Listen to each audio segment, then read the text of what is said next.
Cincinnati resident and retired federal appeals court judge Nathaniel Jones with the Spingarn Medal. Now that medal is named for Joel Elias Spingarn, an early president of the NAACP. Past winners include Langston Hughes, Colin Powell, and Dr. Martin Luther King Jr. 10 years ago, Local 12 historian Dan Hurley conducted 22 hours of oral history interviews with Judge Jones, documenting the influences that shaped him and the major accomplishments in his career. The photos that hung in the chambers of Judge Jones 15 years ago documented his connection with all the great leaders of the 20th century civil rights movement.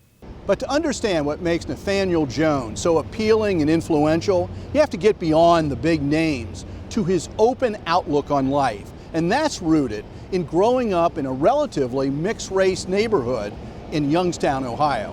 What I learned by being associated with whites is that they're good and bad, they're smart and dumb.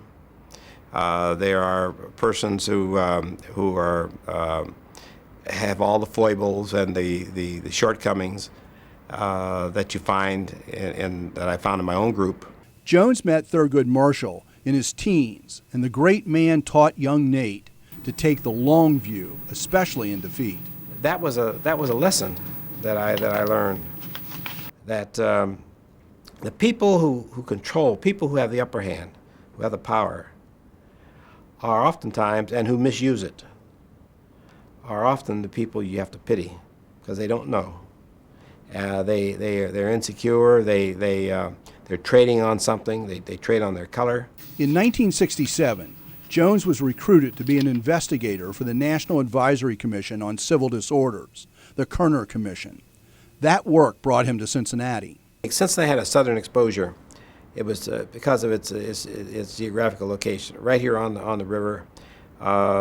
This was the place where you changed trains when you were going south. It was considered extremely southern in its outlook and its culture.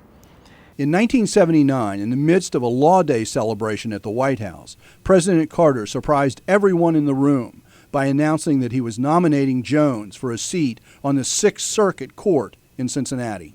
I thought I was dreaming. And I thought any minute I'm going to wake up and realize this is one of those dreams. And then a second or two later, someone pounces on me while they were still, plotting. Jesse Jackson, Jesse's always going to get where the camera is, As Judge Jones's brand new autobiography says, he's been answering the call his entire adult life.